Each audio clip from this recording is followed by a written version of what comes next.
धीरे धीरे रे मना, धीरे ही सब कुछ होए। माली सींचे 100 घड़ा, ऋतु आए फल होए। दोस्तों, कबीर दास जी का यह प्रसिद्ध दोहा यह कहना चाहता है कि इंसान को अपने मन में हमेशा धैर्य रखना चाहिए, क्योंकि सब कुछ धीरे धीरे ही होता है। अगर कोई माली एक ही दिन में किसी पौधे को 100 घड़े पानी से भी सींच दे, तब भी फल तो मौसम आने पर ही लगेंगे। इसीलिए जीवन में बड़ी सफलताओं का स्वाद चखने के लिए इंसान के भीतर धैर्य का होना बेहद आवश्यक है। चाहे जॉब में करियर बनाना हो, बिजनेस सेट करना हो या फिर अपने सपनों को पूरा करना हो, सब्र सफलता के सफर में मील के पत्थर का काम करता है।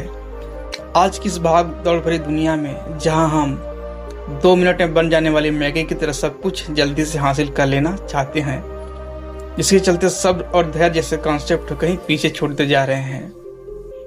आज की इस वीडियो में हम धैर्य और बड़ी सफलताओं को हासिल करने में धैर्य यानी पेशेंस कितनी महत्वपूर्ण भूमिका निभाता है, इस बारे में विस्तार से जानेंगे एक कहानी के माध्यम से।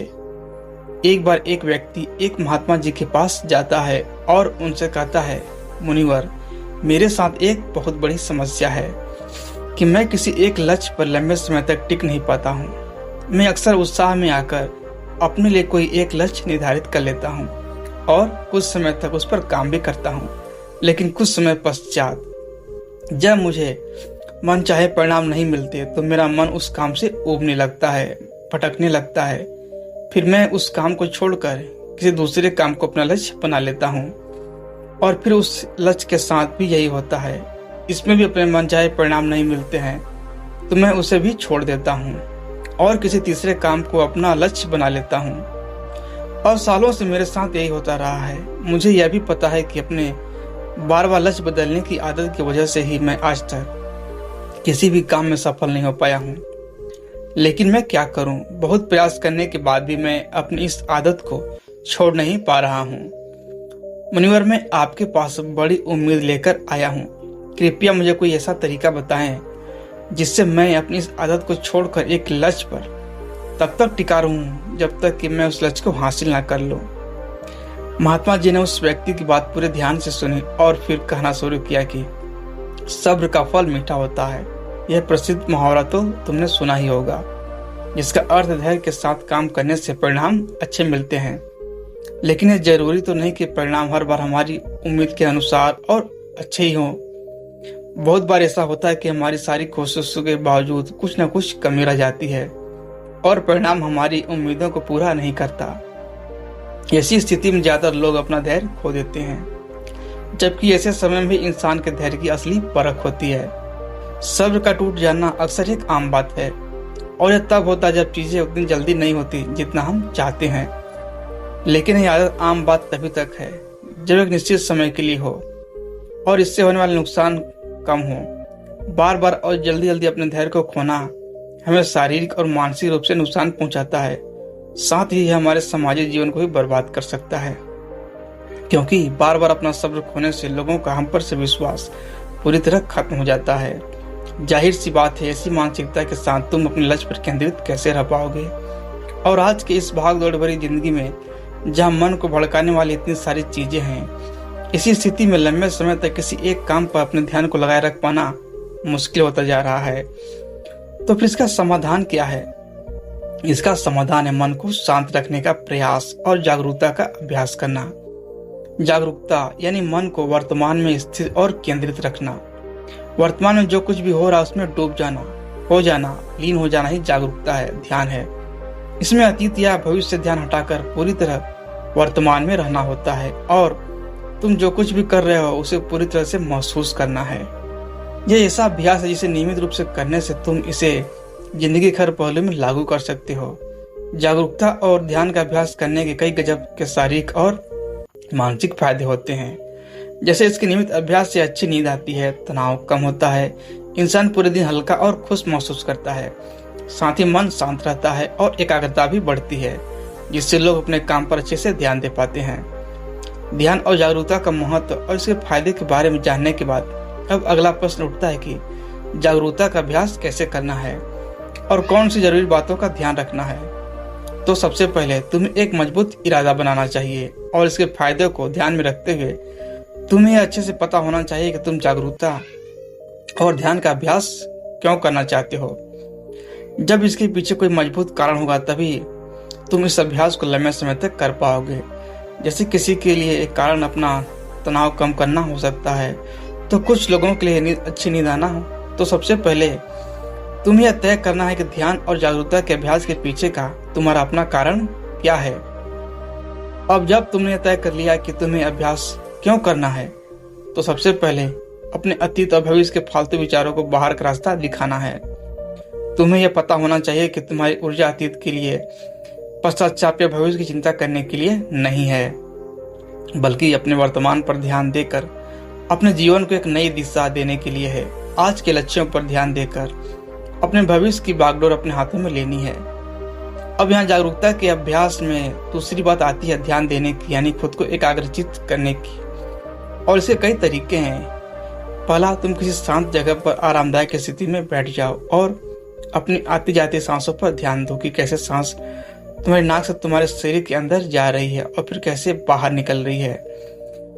सारा ध्यान सिर्फ इसी पर लगाना है। दूसरा तरीका है कि तुम शांति से बैठकर अपने मन में चलने वाले विचारों पर ध्यान दे सकते हो। तुम्हें मन में चल रहे विचारों को सिर्फ देखना है, किसी विचार को पकड़ना नहीं है। विचार आएंगे और गायब हो जाएंगे, तुम्हें बस देखना है। सड़क पर बैठे उस आदमी की तरह जो वहां से आते जाते राहगीरों को देख रहा है लेकिन किसी को रोक नहीं रहा है। या कुछ लोग अपने भगवान या मंत्रों का जाप भी करते हैं। जिसका जहां मन लगे या इसका जो भी तरीका काम करे सब ही सही है। सबसे महत्वपूर्ण बात है ध्यान देने की, एकाग्रचित रहने की, फिर चाहे वह किसी भी तरीके से हो। इसी तरह जागरूकता का अभ्यास करने का एक और जबरदस्त तरीका है और वह है अभी वर्तमान में तुम्हारे आसपास जो कुछ भी हो रहा है उस पर ध्यान देना। जैसे किसी चीज की आवाज, सुगंध, हवा, या फिर तुम कहीं चल रहे हो, पास की हर एक चीज पर बारीकी से ध्यान दो। ऐसे अगर कुछ खा रहे हो तो उसका स्वाद, आकार, रंग, सुगंध, हर एक चीज को देखते हुए और महसूस करते हुए उसे खाना। इस तरह अपनी सारी इंद्रियों की मदद से जागरूकता का अभ्यास बड़े ही शानदार तरीके से किया जा सकता है। इसमें अलग से किसी शांत जगह जाने की जरूरत नहीं, बल्कि जो कुछ भी तुम कर रहे हो बस उसे महसूस करना है। अपनी जिंदगी में हर इंसान कभी ना कभी ऐसी स्थिति में जरूर पहुंचता है जहां उसे लगता है कि वह अटक चुका है, उसे आगे का कोई रास्ता नजर नहीं आता, उसकी सफलता रुक सी जाती है। असल में हम कितनी ही सटीक योजना क्यों न बना लें, कुछ बाहरी परिस्थिति हमारे हाथ में नहीं होती, या फिर कभी हम अपनी क्षमताओं का सही अनुमान नहीं लगा पाते हैं और इसे लक्ष्य तय कर लेते हैं जिसे हासिल कर पाना हमारे लिए लगभग असंभव होता है। तो ऐसी स्थिति में सब कुछ छोड़ देने का मन करता है। इसी वजह से ज्यादातर लोग लक्ष्य को निश्चित तो कर लेते हैं लेकिन अपनी योजना पर लंबे समय तक काम नहीं कर पाते और हार मानकर अपना लक्ष्य बदल देते हैं, या फिर योजना, जबकि बहुत बार ऐसे पलों में बस एक धक्के की जरूरत पड़ती है जो हमें फिर से उत्साहित कर सके। जब किसी काम में हमारी प्रगति हमारी उम्मीद से कम होती है या फिर नहीं होती, तब हम सबसे पहले उस काम को ही छोड़ना चाहते हैं। यह स्वाभाविक है क्योंकि यही सबसे आसान काम लगता है उस समय, लेकिन यही बात सबसे खतरनाक भी है क्योंकि अगर बार बार हार मान लेने की आदत पड़ गई तो फिर किसी भी काम में सफल होना तुम्हारे लिए बहुत मुश्किल हो जाएगा। इसी स्थिति में तुम्हें अपनी मानसिकता बदलने की जरूरत है। सबसे पहले जो हो रहा है उसका सही मूल्यांकन करना, गलतियों का पता लगाना और फिर उसके हिसाब से योजनाओं को नए तरीके से बनाने की जरूरत होती है। भविष्य की चिंता छोड़कर वर्तमान के काम पर अपना ध्यान लगाना और मन लगाकर अपने काम को पूरी जागरूकता के साथ करना तुम्हें फिर से अंदर से उत्साह से भर देगा। तुम्हें इस बात को हमेशा याद रखना है कि मुश्किलें और असफलताएं भी जिंदगी का हिस्सा हैं। ये हमें कुछ नया सिखाते हैं और हमारे व्यक्तित्व निर्माण में महत्वपूर्ण भूमिका निभाते हैं। अपनी मानसिकता को एक नई सोच देकर तुम सफलता के बीच में आने वाली छोटी छोटी असफलताओं को एक मौके के रूप में देख सकते हो। तुम्हें अपने अंदर एक सकारात्मक मानसिकता विकसित करनी चाहिए जो भविष्य में आने वाली चुनौतियों के लिए तुम्हें मानसिक रूप से तैयार रखेगा। तुम अपने सोचने का तरीका बदलकर अपनी परिस्थितियों को बदल सकते हो। हमेशा ऐसे लक्ष्य तय करो जो हासिल किए जा सकते हो। अक्सर असफलता या आगे न बढ़ पाने का एक बड़ा कारण यह भी होता है कि व्यक्ति खुद से ऐसी उम्मीदें पाल लेता है जिसे पूरा कर पाना बहुत ही मुश्किल होता है। फिर वो जल्दी ही निराशा और उदास हो जाता है। अगर तुमने समाज या घर वालों के दबाव में आकर कोई ऐसा लक्ष्य तय कर लिया जो न तो वास्तविक है और न ही पाने के योग्य है, तो फिर तुम उसे पाने के लिए चाहे कितनी अच्छी योजना बना लो, तो सफलता मिलने की संभावना बहुत ही कम होगी। हम अपने आसपास देखते हैं कि लोग सालों साल अवास्तविक लक्ष्य बनाकर उसके पीछे बर्बाद हो जाते हैं और आखिरकार एक दिन थककर हार मान लेते हैं। जबकि अगर सही योजना और कड़ी मेहनत के बाद भी तुम्हें उचित परिणाम नहीं मिल रहे हैं, तो तुम्हें अपने लक्ष्य में कुछ बदलाव करने की जरूरत है, और ऐसा करने से तुम किसी से कमतर नहीं हो जाते। हम सब अलग हैं, हमारे अंदर अलग अलग विशेषताएं हैं, हमारी सोच अलग है, हमारी परिस्थितियां अलग थी, हमारे सपने अलग हैं। इसलिए किसी के देखा देखी, किसी की नकल न करके, किसी के दबाव में न आकर तुम अपने लिए वो लक्ष्य बनाओ जो तुम्हारे लिए सबसे सही हो। तभी तुम अपना सर्वश्रेष्ठ प्रदर्शन कर सकते हो, और इसमें सफल होने की सबसे ज्यादा संभावना भी है। जब लोगों को उम्मीद के अनुसार परिणाम नहीं मिलते तो वे भूल जाते हैं कि उन्होंने ये लक्ष्य क्यों बनाया था। अपने लक्ष्य हासिल करने के लिए जब हम योजना बनाते हैं तो इसके पीछे दो प्रमुख कारण होते हैं, एक आंतरिक और दूसरा बाहरी।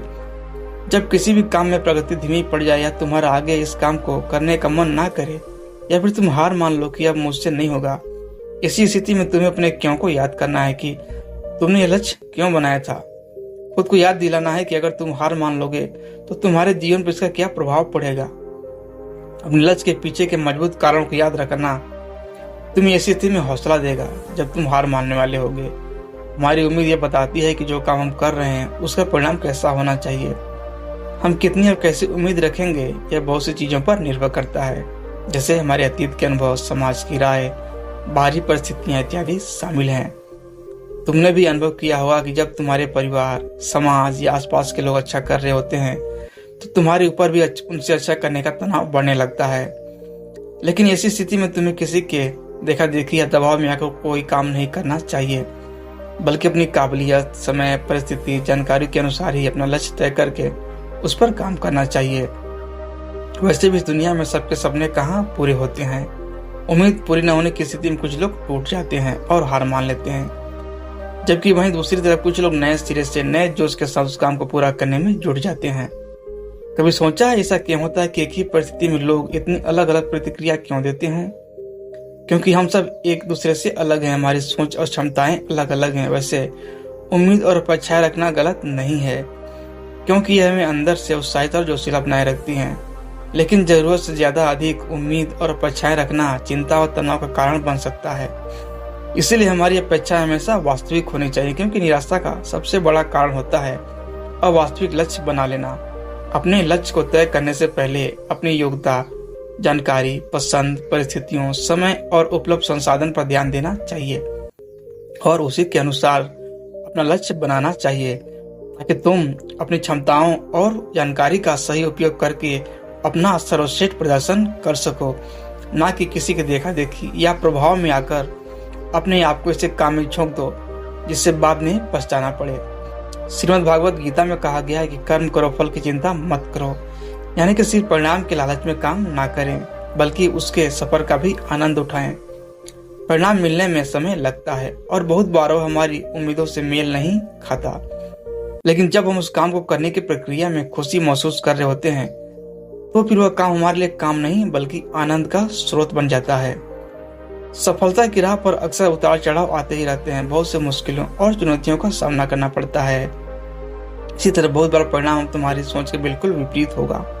लेकिन अगर तुम्हें उस काम को करने में आनंद आ रहा है तो तुम उदास और हताश होने से बच जाओगे। कहते हैं कि जिंदगी का क्या भरोसा कब किस मोड़ पर ले आए। जीवन पूरी तरह से अनिश्चित है और हमेशा हमारी योजना के अनुसार चीजें नहीं हो सकती, क्योंकि इस पर बाहरी परिस्थितियां भी अपना असर डालती हैं जिन पर हमारा कोई बस नहीं चलता। इसलिए जरूरी है कि हमारी उम्मीदों में थोड़ा सा लचीलापन हो। हमें किसी भी तरह के अनचाहे परिणाम के लिए हमेशा मानसिक रूप से तैयार रहना चाहिए। इसी अचानक परिस्थितियों के बदलने पर व्यक्ति को सदमा नहीं लगता और वह सकारात्मक सोच के साथ आगे वाली चुनौतियों का डटकर सामना कर सकता है। धैर्य टूटने और निराशा में डूबने का अगला सबसे बड़ा कारण है दूसरों से अपनी तुलना करना। क्या चीते की रफ्तार की तुलना हाथी की चाल से करके इन दोनों में से किसी एक दूसरे को कम समझना सही है? और क्या शेर और मगरमच्छ की तुलना की जा सकती है? या दोनों ही अपने क्षेत्र के धुरंधर हैं हम सब एक दूसरे से अलग हैं, हमारा व्यक्तित्व अलग है, इसलिए तुलना किसी भी प्रकार से फायदेमंद नहीं होती। हर किसी का अतीत अलग था, परिस्थितियां अलग थीं, हमारी परवरिश अलग थी। दूसरों से बेवजह तुलना करना हमें तनाव में डाल सकता है, जो हमारे काम और स्वास्थ्य दोनों के लिए फायदेमंद नहीं है। इसीलिए दूसरों से अपनी तुलना करने की बजाय अपने काम पर ध्यान लगाओ। लक्ष्य हासिल करने की दिशा में मनचाहे परिणाम न मिलने पर खुद को दोष मत दो। खुद के प्रति ज्यादा कठोर होना भी सही नहीं है, क्योंकि लगातार खुद को दोष देते रहने से हालात तो बदलेंगे नहीं, बल्कि तुम्हारा आत्मविश्वास और आत्मसम्मान बुरी तरह प्रभावित होगा, जिसका परिणाम यह होगा कि तुम फिर नए तरीके से शुरुआत करने में खुद को बेबस महसूस करोगे। कहते हैं जैसा इंसान सोचता है एक दिन वैसा ही बन जाता है। इसलिए इस बात को लेकर जागरूक रहो कि हमारे मन में किस तरह का ख्याल ज्यादा आते हैं, खासतौर पर सोने से ठीक पहले और सुबह उठने की ठीक बाद। आने वाले विचार हमारी जिंदगी बदल देने वाले होते हैं, क्योंकि रात में सोने से पहले हम जो सोचते हैं हमारा अवचेतन मन पूरी रात उस पर काम करता है। कबीरदास जी ने एक बार कहा था कि निंदक नीरे राखिए, आंगन कोठी छपाए, बिन पानी साबुन बिना निर्मल करे सुभाए। यानी हमें अपने आसपास ऐसे लोग जरूर रखना चाहिए जो बिना किसी डर, संकोच और लाग लपेट के पूरी ईमानदारी से हमें हमारी गलतियों और कमजोरी के बारे में बता सके। लेकिन इसमें ध्यान देने वाली बात यह है कि वह हमारे शुभचिंतक होने चाहिए, हमें सही से समझने चाहिए, क्योंकि सिर्फ तारीफ करके अपना काम निकालने वाले लोग हमें गलत रास्ता दिखा सकते हैं, वहीं सिर्फ कमियां ढूंढने वाले लोग हमें हतोत्साहित कर सकते हैं। हमें सही लोगों की पहचान करनी आनी चाहिए। जिस तरह से तुम अपनी तारीफ को खुले दिल से स्वीकार करते हो, उसी तरह अपनी आलोचनाओं को भी स्वीकार करना सीखना होगा। तभी तुम खुद को बेहतर बना पाओगे और अपने लक्ष्य को हासिल कर पाओगे। जीवन में मुश्किलें या चुनौती आने पर सबसे पहले वही लोग अपना धैर्य खोते हैं जिसका मन अशांत और बेचैन होता है, यानी जिसके मन और शरीर के बीच का तालमेल ठीक नहीं होता। तो अगर लोग अपने मन और शरीर के बीच ठीक से तालमेल बैठाना सीख लें, यानी खुद को शांत रखना सीख लें, तो वह ज्यादा धैर्य और आत्मविश्वास के साथ आने वाले चुनौतियों का सामना कर सकते हैं। तो वह प्रश्न उठता है कि शरीर और मन के बीच संतुलन कैसे बनाया जाए। तो ऐसा करने के बहुत से तरीके हैं, जैसे हर सुबह ध्यान का अभ्यास करना, गहरी सांस लेना, जागरूकता का अभ्यास करना, प्रकृति के साथ जुड़ना, योग और प्राणायाम जैसे अभ्यास को अपने जीवन का हिस्सा बनाना इत्यादि। एक और चीज जो व्यक्ति को ज्यादा धैर्यवान और खुशहाल बनाती वह है आभार व्यक्त करना। इंसान का पूरा ध्यान उस चीज पर होता है जो उसके पास नहीं है, तो यह बात उसके अंदर बेचैनी पैदा करती है। फिर वह इस विषय में आकर अपना धैर्य खो देता है और ऐसे निर्णय लेने लगता है जो उसे असफलता की ओर ले जाते हैं। फिर यह असफलता उसे और भी बेचैन कर देती है और फिर इस तरीके से एक चक्र बन जाता है जिस पर व्यक्ति उलझ जाता है। आभार व्यक्त करना एक ऐसा अभ्यास है जिसमें हम जानबूझकर जिंदगी में होने वाली अच्छी चीजों पर ध्यान देते हैं, उसके लिए खुशी महसूस करते हैं। हमें हर दिन थोड़ा समय निकाल कर हर उस छोटे से छोटे चीज के लिए भी आभार प्रकट करना चाहिए जिसने हमारे जीवन को खुशहाल, समृद्ध और आसान बनाया है। धन्यवाद अदा करने का यह अभ्यास हमारी मानसिकता को बदलकर हमारे अंदर धैर्य विकसित करने में एक महत्वपूर्ण भूमिका निभाता है। अगली चीज जो इंसान के अंदर धैर्य विकसित करती है वह है अपने समय का सही उपयोग करना। तुमने देखा होगा कि कुछ लोग अक्सर समय की कमी का रोना रोते रहते हैं, जबकि यह सबके पास एक बराबर दिन के 24 घंटे और हफ्ते के 7 दिन। इसी समय का सही उपयोग करके कुछ लोग बहुत बड़ी सफलता हासिल कर लेते हैं, तो कुछ लोग ठीक से अपने दिन का काम भी नहीं खत्म कर पाते। इन दोनों ही प्रकार के लोगों में सिर्फ एक ही फर्क है और वह है अपने समय का सही उपयोग करने का तरीका। समय का सही उपयोग करने की दिशा में पहला कदम है अपनी प्राथमिकताएं तय करना, यानी उन कामों को निश्चित करना जो हमारे लिए सबसे ज्यादा जरूरी हैं। फिर उन्हें पूरा करने की योजना बनाकर एक समय सीमा तय करना। काम पूरा करने की समय सीमा निश्चित करना बहुत जरूरी है, क्योंकि यह हमें अनुशासित रखता है, वरना टाल मटोल करना तो इंसानी स्वभाव है। अपने दूर के बड़े लक्ष्य को तय करने के बाद उसको पूरा करने की योजना को 3 हफ्ते और महीने में बांटना भी जरूरी है, क्योंकि यह हमारे काम को बहुत आसान बना देता है। जब इंसान के पास अपने काम को पूरा करने की एक अच्छी योजना होती है तो फिर उसका फालतू काम अपना समय बर्बाद करना भी कम हो जाता है और हम अनुशासित बने रहते हैं। कभी कभी ऐसा होता है कि हमने लक्ष्य बना लिया, योजना भी बना ली और दिन, हफ्तों और महीनों में से तोड़ भी लिया, लेकिन कभी कोई मेहमान आ गया या फिर किसी दोस्त ने कहीं जाने की बात करी तो हमारी सारी योजना ही खराब हो जाती है। लेकिन अगर वह काम ज़्यादा जरूरी नहीं है तो फिर ऐसी स्थिति में हमें ना कहना भी आना चाहिए, क्योंकि हर समय हर किसी के लिए उपस्थित रहना हमें हमारे लक्ष्य से भटका देता है। लेकिन ज़्यादातर लोगों के लिए ना कह पाना बहुत मुश्किल होता है। कुछ लोग तरह तरह के बहाने बना लेते हैं, कुछ लोग नज़रअंदाज करके बचने की कोशिश करते हैं, लेकिन यह एक सही तरीका नहीं है।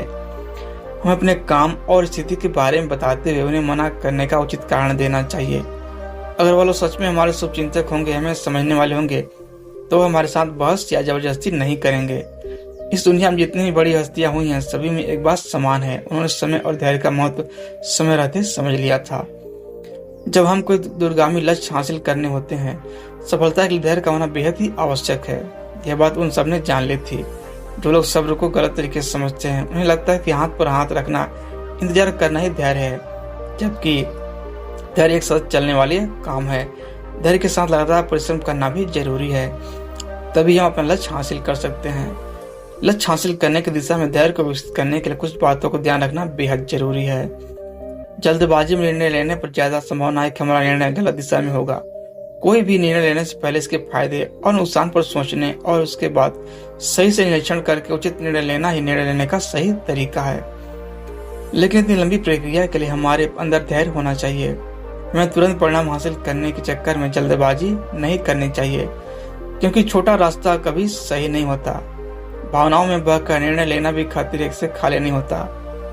अगर धैर्य के साथ सभी उपलब्ध विकल्पों के बारे में अच्छे से जानकारी लेकर अपनी समझ का सही उपयोग करके उसमें से अपने लिए सही निर्णय लेते हैं, तो हमारी सफलता की संभावना सबसे ज्यादा होती है। और जब किसी काम की शुरुआत इस तरीके से होती है, तो समझो आधा काम पूरा हो गया। हमें लक्ष्य हासिल करने की लगातार कोशिश करने और एकाग्रचित्त बनाने की जरूरत होती है।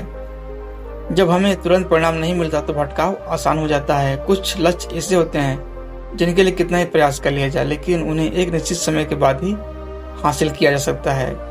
लेकिन इतने समय तक लक्ष्य की तरफ केंद्रित रहना आसान काम नहीं होता।